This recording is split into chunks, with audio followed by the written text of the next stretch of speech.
সাদা বাংলার নাম শুনেছেন কেউ? সেখানে কারা থাকে? মানুষ থাকে না পুতুল থাকে? মানুষের মধ্যেই মানুষের মতো অনেক পুতুলও থাকতে পারে। আবার কিছু মানুষ মানুষ হয়েও পুতুলের মতো আচরণও তো করতে পারে। কে জানে?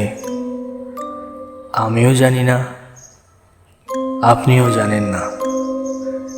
জানতে গেলে শুনতে হবে আমাদের পরবর্তী পরিবেশনা পুতুল। শুনতে থাকুন, জানতে থাকুন পুতুল।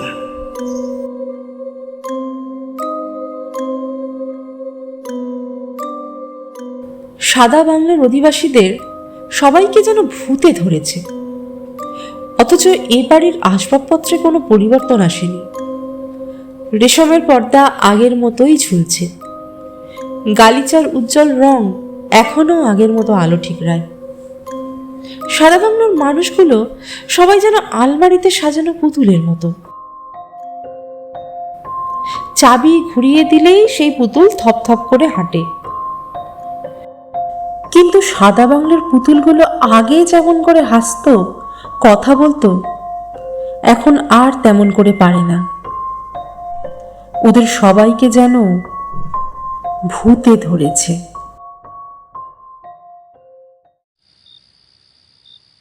সন্ধে হতে না হতেই পুতুলদের মুখে তালা চাবি পড়ে যায়। রাত্রির নিস্তব্ধতা যত বাড়ে, ভৌতিক নীরবতাও তত বাড়ে। খুট করে একটা কিছুর শব্দ হলেও সবাই একসঙ্গে চমকে ওঠে। সাদা বাংলার যে কাউকে গিয়ে জিজ্ঞেস করুন এর কারণ, কেউ বলবে না, বলতে পারবে না। কাকে আপনি জিজ্ঞাসা করবেন? ফাউজিয়াকে? তার ঘোলাটে চোখ দেখলে আপনারই ভয় করবে। সে নিজেই এর কারণ হলে কি হবে? সে তো জানে না কি সেই কারণ, তাহলে কেমন করে বলবে সে? নওয়াজিসকে জিজ্ঞেস করে দেখুন, গোফে তা দিয়ে গম্ভীর হয়ে যাবে, কিছুই বলবে না। বেশি পিড়াপিড়ি করলে গাম্ভীর্য আরো বাড়বে। এই গাম্ভীর্যের অর্থ সে ড্রাইভার হলেও শুধু ড্রাইভার নয়, আরো অনেক কিছু, বরং সব কিছু। আরো পিড়াপিড়ি করলে কিছু একটা হয়তো বলবে, কিন্তু তার অর্থ উদ্ধার করা মুশকিল। তারপর যদি বলেন তারপর, তাহলে নওয়াজিস বলবে, তারপর রাত জাগতে হয়, এই আর কি। তাতে আমার তেমন কোনো অসুবিধে নেই। সারাটা জীবনই তো রাত জেগে জেগে কাটালাম। ফাউজিয়ার মাকে জিজ্ঞেস করে দেখবেন একবার। তিনি ব্যস্ত সমস্ত হয়ে পালঙ্ক থেকে নামবেন, যেন শুয়ে থেকে এতক্ষণ তিনি বড় অন্যায় করেছেন। তারপর বলবেন, হ্যাঁ, কিছু তো একটা হয়েছে বই কি, কিন্তু কি যে হলো সে তো ডাক্তারই ঠিক মতো বলতে পারে না। আমি কি করে বলবো বাবু? যাই হোক, আল্লাহর হাজার শুকর, জানটা তো বেঁচেছে। ডাক্তারকে প্রশ্ন করলে বলবেন, well, she is all right. একটা শক পেয়েছে তো, ঠিক হয়ে যাবে। ছোট বোন আসিয়াকে জিজ্ঞেস করলে সে কিছুই বলবে না। দুহাত দিয়ে মুখ ঢেকে ফেলে সে শুধু কাঁদবে ডুকরে ডুকরে। তারপর আর চাকর চাকরানিদের জিজ্ঞেস করে কি লাভ? তারা কিছুক্ষণ মাথা নিচু করে থেকে বোবা বনে যাবে, কিছুই বলবে না, বলতে পারবে না। মাঝরাত্রে রাত্রির নিস্তব্ধতা ভেঙে খান খান হয়ে যায় যখন ফাউজিয়ার শয়নকক্ষ থেকে চিৎকারের আওয়াজ ভেসে আসে। এমন উলঙ্গ চিৎকার কেউ কখনো শোনেনি। রেশমের কাপড় দিয়ে ঢাকা মরা পুতুল যেন প্রাণ ফিরে পেয়েছে। পুতুল চিৎকার করে ডাকছে, নওয়াজিস, নওয়াজিস। ভদ্রঘরের কোনো মহিলার এইভাবে তারস্বরে ডাকা, তাও আবার সে বাড়ির ড্রাইভারের নাম ধরে ধরে, খুবই বেমানান। কিন্তু সেই ডাকে কেন এত কাকুতি, কেন এত ভিক্ষার সুর? ফৌজিয়ার চিৎকার শুনে মা জেগে যান, মুখে কেবল বলেন, আবার আবার আজকে। নিচের ঠোঁটটা কেঁপে ওঠে, বুকের ভেতরটা যেন দুলে ওঠে, কিন্তু একটুও নড়েন না। ফৌজিয়ার শোয়ার ঘরে যাওয়ার চেষ্টা করেন না, কারণ তিনি জানেন এতক্ষণে সেখানে নওয়াজিস চলে গেছে। মামুলি একটা ড্রাইভার নওয়াজিস। সেই নওয়াজিস ফৌজিয়ার সামনে দাঁড়িয়ে দাঁড়িয়ে গোফে তা দিচ্ছে। উফ! ছোট বোন আসিয়া ধরফর করে জেগে ওঠে। কিছুক্ষণ এদিক ওদিক তাকিয়ে আবার সে চোখ বুজে, দু হাত দিয়ে মুখ ঢেকে ফেলে সে শুধু কাঁদে ডুকরে ডুকরে।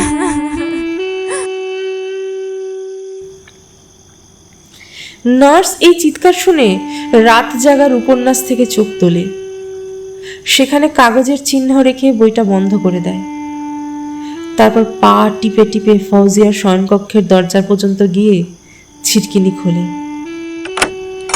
আবার পা টিপে টিপে চেয়ারে এসে বসে।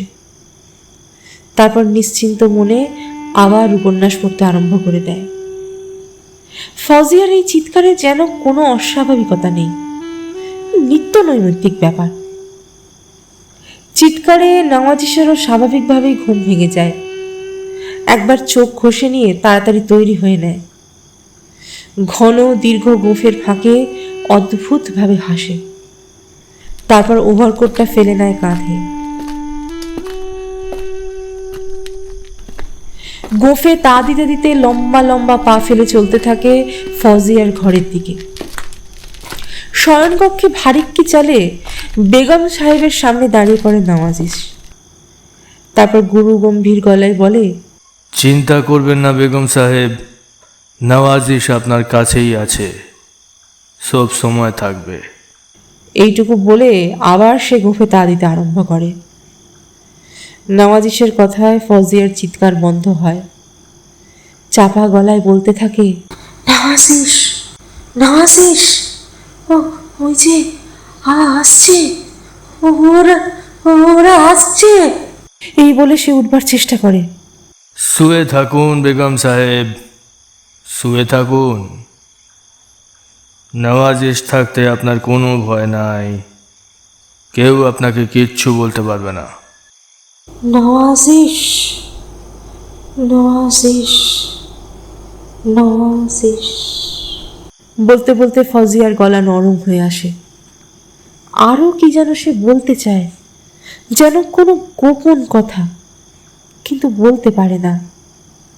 নাম উচ্চারণ করতে করতে চোখ জুড়িয়ে আসে। আস্তে আস্তে ঘুমিয়ে পড়ে। সাদা বাংলোয় ভূতের নাচ থেমে যায়। আবার চারিদিকে ছড়িয়ে পড়ে নীরবতা, নিঝুম রাত্রির নিস্তব্ধতা। নওয়াজিস আরো কয়েক মুহূর্ত দাঁড়িয়ে থেকে যেমন গম্ভীরভাবে এসেছিল তেমনই গম্ভীরভাবে ফিরে যায়। নার্স পা টিপে টিপে এসে দরজায় ছিটকিনি লাগিয়ে দেয়। তারপর নির্দিষ্ট জায়গায় পা টিপে টিপে ফিরে গিয়ে রাত জাগবার উপন্যাস পড়তে শুরু করে দেয় আবার। মা নিজের ঘরে একটা দীর্ঘশ্বাস ফেলে পাশ ফিরে শুয়ে পড়েন। আসিয়া কাঁদতে কাঁদতে ঘুমিয়ে যায়। আর নওয়াজিস নিজের কামরায় ফিরে গিয়ে লেপের তলায় উপুর হয়ে শুয়ে সিগারেট ধরায়। দুই আঙুলের ফাঁকে চেপে ধরে, মুঠো বেঁধে হুঁকো খাওয়ার কায়দায় জোরে জোরে টান দেয় সিগারেটে।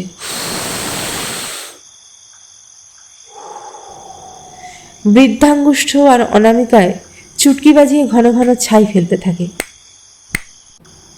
আর বায়োস্কোপের একটা গানের কলি গাইতে থাকে গুনগুন করে, अब कौन तुझे सजाए, अब कौन तुझे सजाए, कौन तुझे सजाए। এই ঘটনার পাত্রপাত্রী মাত্র 3 জন। সারা মুখ পাউডার দিয়ে ঢেকে রাখা একটি মেয়ে পুতুল, নিষ্প্রাণ একটা ছেলে পুতুল, আর সজীব প্রাণবন্ত একটা ড্রাইভার। পুতুল শুধু পাউডার ঘষে তাই নয়, কথাও বলে।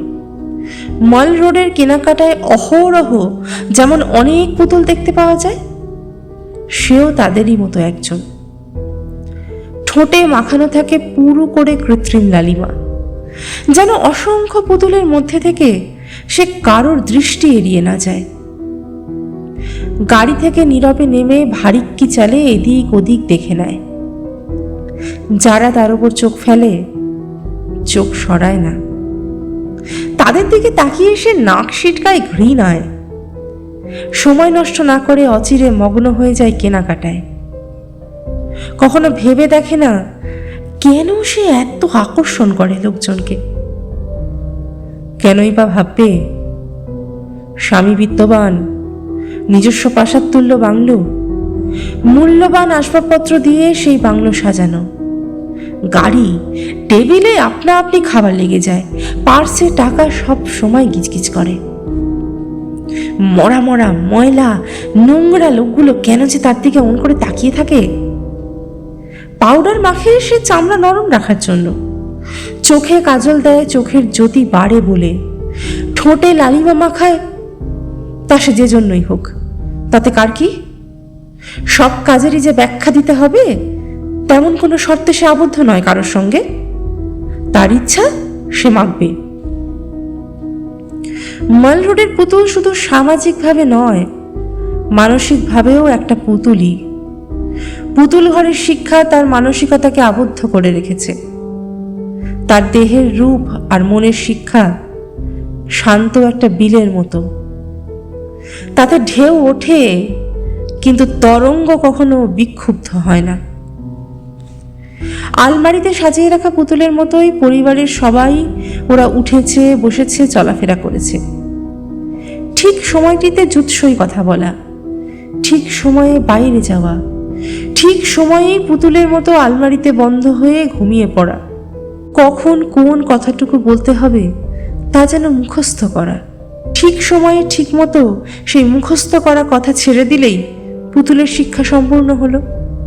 যে পুতুল ঘরে ফৌজিয়া বড় হয়েছে, তার বাইরে 10 পা হেঁটে গেলে জীবন্ত রক্ত মাংসের মানুষরাও ছিল, কিন্তু পুতুল ঘরের শিক্ষা তাদের দিকে চোখ তুলে তাকানোর অনুমতি দেয়নি। তারা সব নাফার মানুষ, চৌকিদার মানুষ, খেটে খাওয়া মানুষ। তাদের জীবন মনোযোগ দিয়ে দেখবার মতো নয়। মনোযোগ দিয়ে দেখা কথাটা পুতুল ঘরের শাস্ত্রে নেই। শুধু নাফার মানুষ কেন, অন্য কাউকেও, এমনকি নিজের আত্মীয় স্বজনদেরও মনোযোগ দিয়ে দেখা অভদ্রতা। শাস্ত্রের বাইরে কিছু বললেই সেটা হবে কারোর ব্যক্তিগত ব্যাপারে হস্তক্ষেপ। কাজেই অন্যকে দেখার চাইতে নিজেকে দেখানোর গুরুত্ব পুতুল ঘরে বেশি। তাই সবসময় চেষ্টা যেন নিজেকে সুন্দর দেখায়, অন্যের কাছে নিজেকে যেন সুপ্রিয় করে তোলা যায়। ফৌজিয়া জন্ম থেকে এইসব শিক্ষাই পেয়ে এসেছে। সকাল সকাল টাবের মধ্যে গরম পানিতে স্নান করে, চুলে রিবন লাগিয়ে, মুখে পাউডার ঘষে ফিট ফাট ফ্রক পরে তৈরি করিয়ে দেওয়া হতো। নিজেরই মতো ফুটফুটে একটা পুতুল নিয়ে সে প্যারালেটারে গিয়ে বসত। সেই বাহন ঠেলতে ঠেলতে অন্য একজনে নিয়ে যেত বাগানে। সেখানে গিয়ে বসত বিশেষভাবে তৈরি করা কুশন আটা একটা বেতের চেয়ারে। মাটিতে কখনো পা ঠেকতো না। ড্রয়িং রুমে বলার জন্য একরকম ভাষা তাকে শেখানো হয়েছিল, thank you, how do you do, mummy, daddy, কিংবা ইংরেজি কোনো কবিতা। ফুরফুরে বাতাসের মতো নরম করে হাঁটা, সারাদিন ভুরভুরে সুগন্ধ ছড়িয়ে এ ঘর থেকে ও ঘরে যাওয়া। তারপর রাত হলে মোলায়েম রেশমের আলমারিতে আটকে পড়া। এই ছিল জীবন পুতুল ঘরের। তারপর যৌবনের পদার্পণেও সে জীবনে বিশেষ পরিবর্তন আসেনি। পরিবর্তন এসেছে শুধু দেহের ভাঁজে ভাঁজে। শরীর ফুলেছে, ফেঁপেছে, চুল বাঁধার স্টাইল গেছে বদলে। ছক্কাটা ভাষায় কথা বলার সীমানা কিছুটা প্রসারিত হয়েছে। প্রশস্ত হয়েছে ড্রয়িং রুম, যাতায়াতের পুতুলের সংখ্যাও বেড়েছে। মেয়েদের কাছে আসে পুরুষ পুতুল, পুরুষদের কাছে যায় মেয়ে পুতুল, তাদের হাসিতে ছুরিকার ধার। এইভাবে একদিন এক পুরুষ পুতুল ফৌজিয়াদের ড্রয়িং রুমে এলো। ফৌজিয়ার দিকে তার সে কি চাহনি! প্রথম প্রথম সে ভয় পেয়েছিল এই দৃষ্টি দেখে, কিন্তু ভয়ের সঙ্গে মেশানো ছিল আনন্দের দোলা। নিরিবিলিতে ডেকে নিয়ে গিয়ে সেই পুতুল এমন সব কথা বলল যা এর আগে ফৌজিয়া কখনো শোনেনি, শেখেওনি। ছকের বাইরে যেন কথাগুলো, ভারী আনন্দের, ভারী মজার। তার সামনে নতুন একটা গোটা জগৎ উন্মোচিত হয়ে গেল।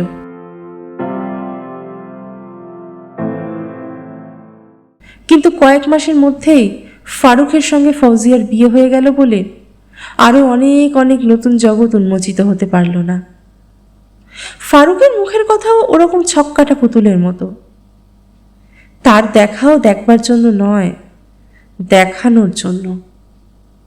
সেও এসব আয়ত্ত করেছে অন্য এক পুতুল ঘরের পরিমণ্ডলে থেকে। বিয়ের পরেও ফৌজিয়ার পুতুল জীবনে বিশেষ কোনো পরিবর্তন এলো না। পরিবর্তন হলো কেবল এইটুকুই যে এক পুতুল ঘর থেকে অন্য পুতুল ঘরে গিয়ে সে নামল। সেখানেও রেশমের পর্দা, সেখানেও দামি দামি আসবাবপত্র, ঘুমানোর জন্য আলমারি আর সেরকম বাগান। বিয়ের পর সে একেবারে একলা হয়ে গেল। আগে যেখানে দাসদাসীরা তার কাজ করে যেত, এখন সেই জায়গায় যোগ হলো আরো একজন, ফারুক। ফারুক তার জন্য দরজা খুলে দেয়, চেয়ার এগিয়ে দেয়, কোট পরিয়ে দেয়, পার্স তুলে দেয়, ডাক পড়লেই ডার্লিং বলে ছুটে আসে। বিয়ের পরে নাম হয়ে গেল বেগম ফৌজিয়া, কিন্তু ফারুক তাকে ফিজি বলে। আর সে তার ফিজিকে এমন আগলে আগলে ঢেকে ঢেকে রাখে যেন অস্থাবর সম্পত্তি, কেউ কখনো টুক করে চুরি করে নিয়ে পালাবে। ফৌজিয়া যেন কাঁচের জিনিস, পুট করে ভেঙে যাবে। তাই ফারুক তাকে আলতো করে গাড়িতে চাপায়, আলতো করে গাড়ি থেকে নামায়। যত সাবধানতা, ভেঙে পড়ার আশঙ্কা যে ততটাই বেশি, সেই পথ তার মনে জাগেনি কখনো। নতুন পুতুল ঘরে এসেই প্রথম ফৌজিয়া নওয়াজিশকে দেখেছে। নওয়াজিশকে দেখেছে সেটা এমন কোনো বড় ব্যাপার নয়, নেহাত দেখেছে এই যা। নওয়াজিশ নওয়াজিশ নয়, সে তার কাছে একটা ড্রাইভার মাত্র। সে হচ্ছে নাফার মানুষ, খেটে খাওয়া মানুষ। তার দিকে দেখার মতো করে তাকানো শাস্ত্রে লেখা নেই। যদি থাকতো ফৌজিয়া দেখতে পেত ড্রাইভারকে নয়, নওয়াজিশকে। দীর্ঘ শক্ত যার দেহখানা, প্রশস্ত যার ছাতি, ঘন দীর্ঘ গোফের ফাঁকে যার সবসময় লেগে থাকে অকৃত্রিম স্বভাবসিদ্ধ হাসি, আর যার অস্বাভাবিক উজ্জ্বল চোখের গভীরতা থেকে অবিরাম বিচ্ছুরিত হয় বিদ্যুতের ছটা। সাধারণভাবে নওয়াজিশের সঙ্গে কখনো কথা বলার দরকার হয় না ফৌজিয়ার, কারণ কাজে অকাজে সব সময় উপস্থিত থাকে ফারুক। সেই সব কাজ করে দেয় কিংবা করিয়ে দেয়। কিন্তু সম্পত্তির খবরদারি করতে মাঝে মাঝে ফারুককে যখন করাচি চলে যেতে হয়, তখন ফৌজিয়া পুতুল ঘরে একলা থাকে। নওয়াজিশকে দরকার পড়লে বাইরে বেরিয়ে ডাক দেয়, ড্রাইভার, এই ড্রাইভার। নওয়াজিশ এই ডাক শুনে ব্যস্ততার কোনো ভাব দেখায় না। ধীরে সুস্থে সিগারেটের শেষ কয়টা টান দিয়ে নেয়। তারপর ওভারকোটটা কাঁধে ফেলে শীষ কাটতে কাটতে চলে যায় গ্যারাজের দিকে।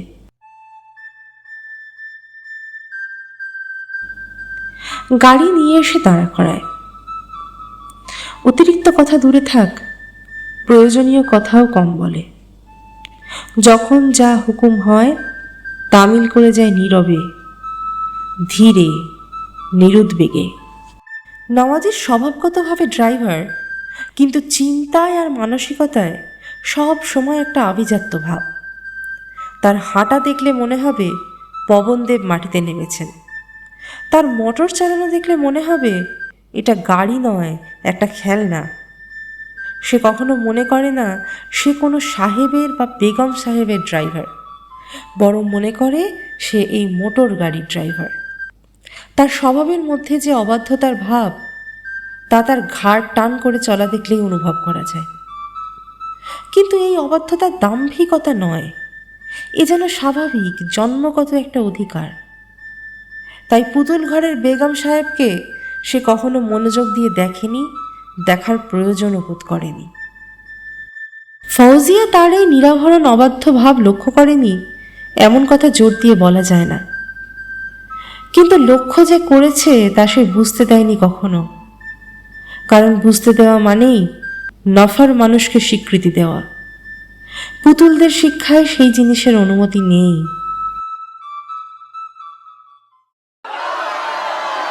সেই সময় সাম্প্রদায়িক দাঙ্গা হচ্ছিল। মারমুখো জনতা রাস্তায় রাস্তায় ঘুরে বেড়াচ্ছে মুসলিম বিরোধী ধ্বনি দিতে দিতে। রাত্রিরে গোলমাল আরো বেড়ে গেল। উত্তেজনাকার ধ্বনি দিয়ে বেড়াচ্ছে দাঙ্গাভারীরা, আর মারো মারো কাটো কাটো রব উঠছে। ভয়ের কোনো কারণ ছিল না, তবু এইসব দেখে শুনে ভয়কে একেবারে মন থেকে তাড়ানোও যাচ্ছিল না। ফারুক দাঙ্গাকারীদের জঙ্গলি, অসভ্য ইত্যাদি বলে গালাগালি দিচ্ছিল, বলছিল ওদের গুলি মেরে উড়িয়ে দেওয়া উচিত। কিন্তু রাত্রে যখন গোলমাল খুব কাছ থেকে শোনা যাচ্ছে, তখন ভয়ে ফারুকের বুক দুরু দুরু কাঁপতে লাগলো। ফাউজিয়াকে ডেকে বলল, ফিজি, এদিকে এসো।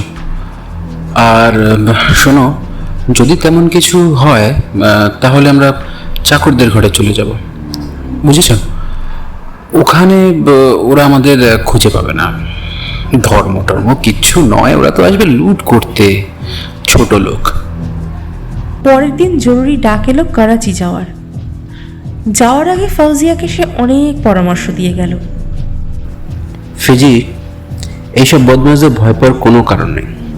ওরা ছোট লোক, নিজেরাই ভীরু, বুঝেছ? ওরা যদি বাড়ির ভেতর পর্যন্ত ঢুকে যায় তাহলে পুলিশকে ফোন করে দাও। ওদের তেমন সাহস হবে না, তা আমি তোমাকে বলে দিচ্ছি, বুঝেছ ফিজি? আর যদি লুট করার জন্য ঢুকেই পড়ে তাহলে চাকরদের ঘরে চলে যাও। আমি ওদের সব বুঝিয়ে দিয়ে যাচ্ছি।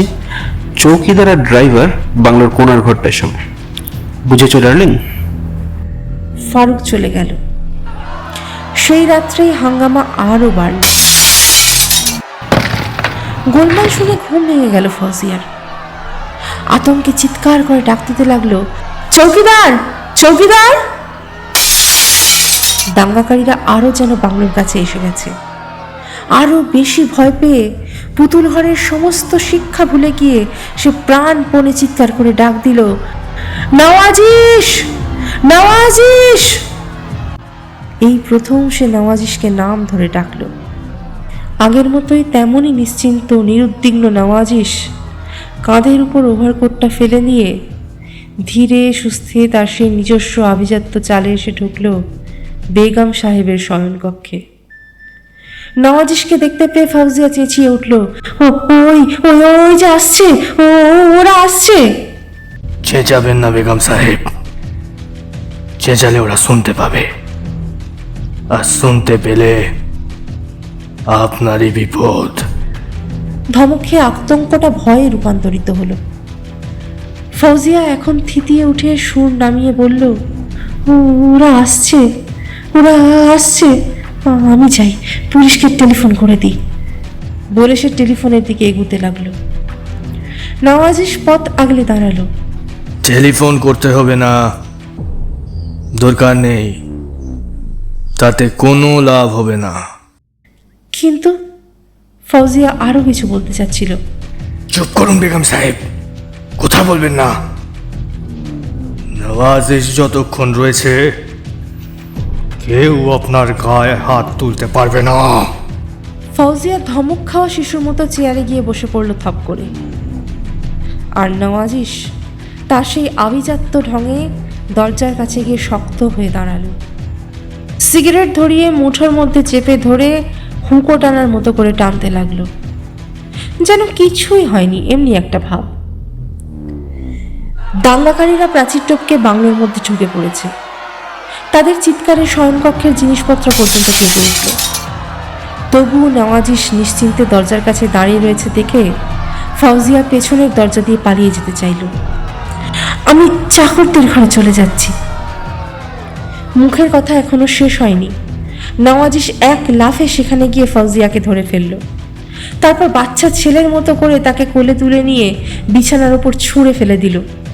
চুপ করে শুয়ে থাকুন বেগম সাহেব, বললাম না নওয়াজিশ থাকতে ভয় করবেন না।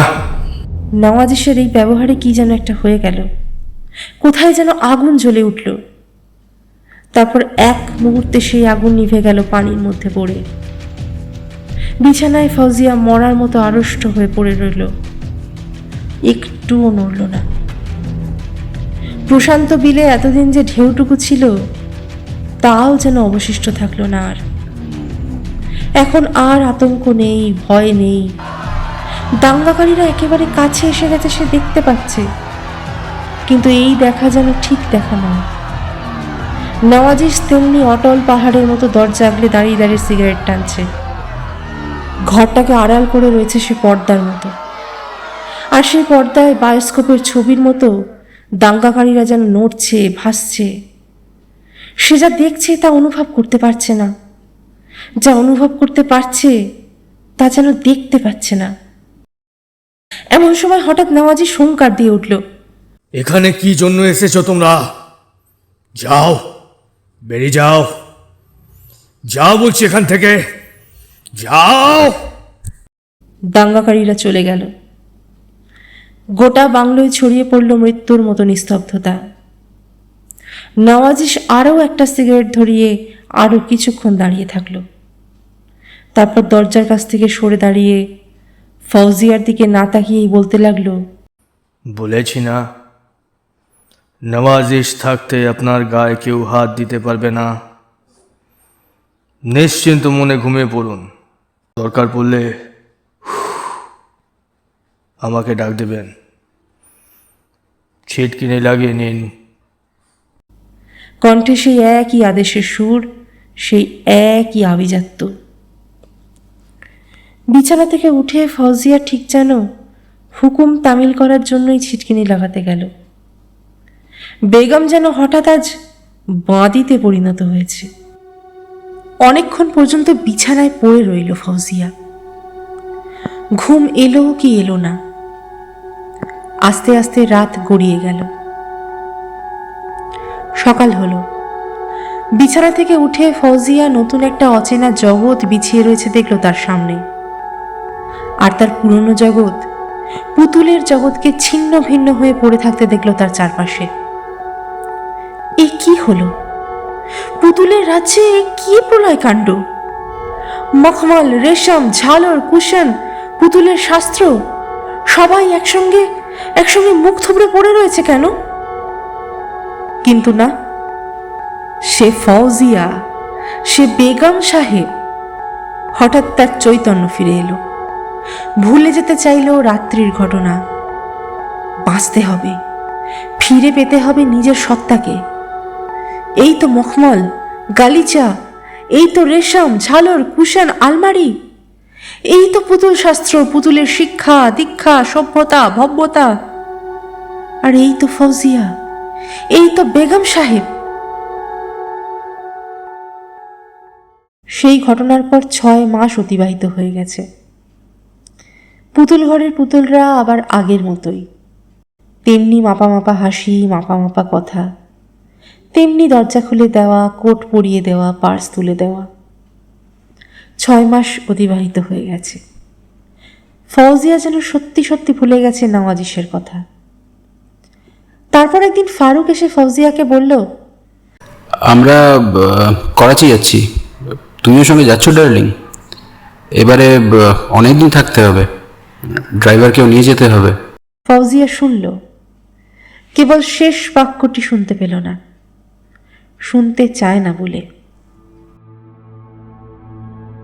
পরের দিন তারা সেই মেলগাড়িতে চাপল, যে গাড়ি বিখ্যাত দুর্ঘটনায় বিধ্বস্ত হয়ে গেল। প্রথম শ্রেণীর 2 আসনের একটি ছোট প্রকোষ্ঠে ওরা বসে বসে মাপা মাপা হাসিতে আর মাপা মাপা কথায় সারাটা দিন কাটিয়েছে। তারপর ওরা ঘুমিয়েছিল। হঠাৎ বিস্ফোরণের মতো বিকট এক শব্দে ফৌজিয়ার ঘুম ভেঙে গেল। সম্বিত ফিরে পেয়েছে কি পায়নি, চোখে দেখছে কেবল আগুন আর ধোঁয়া আর ধুলো। সেই আগুনে, ধোঁয়ায় আর ধুলোতে ফারুকের সারা শরীর জড়িয়ে রয়েছে। ফৌজিয়া চিৎকার দিতে গেল, কিন্তু পারল না। সে যেন স্বপ্ন দেখছে, কিন্তু স্বপ্নেও তো চিৎকার করা যায়। তবু সে কেন পারছে না চেঁচাতে? তার গলা কেন রুদ্ধ হয়ে আসছে? এমন সময় ঝড়ের বেগে ঢুকলো নওয়াজিশ। দেখার সঙ্গে সঙ্গে ফৌজিয়া চিৎকার করে উঠল, নওয়াজিশ! সঙ্গে সঙ্গে অজ্ঞান হয়ে গেল সে। ফৌজিয়াকে ছোট ছেলের মতো করে কোলে তুলে নিয়ে নওয়াজিশ ধ্বংসস্তূপ থেকে ছিটকে বেরিয়ে ছুটে পালালো। ফৌজিয়ার যখন জ্ঞান ফিরে এলো, দেখতে পেল তার সামনে নওয়াজিশ দাঁড়িয়ে রয়েছে। নওয়াজিশ বলল, কিচ্ছু ভাববেন না বেগম সাহেব, নওয়াজিশ যতক্ষণ আপনার কাছে রয়েছে আপনার কোনো ভয় নাই। কিন্তু তার মুখের কথা শেষ হতে না হতেই ফৌজিয়া আবার অজ্ঞান হয়ে গেল।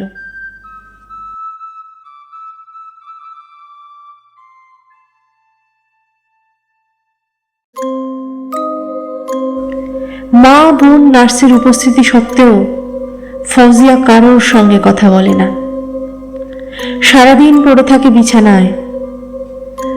মস্ত বড় সাদা বাংলোর পুতুল ঘরে কোন পুতুল কি বলছে তা সে বুঝতে পারে না।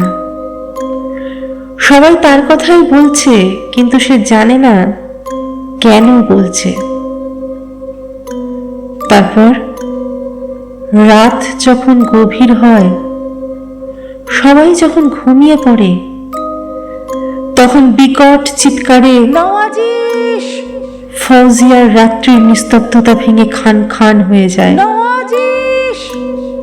তার চারপাশে ভেঙে গুড়িয়ে পড়ে থাকে রেশমের, ঝালরের, কুশানের, মখমলের পুতুলের দুনিয়া।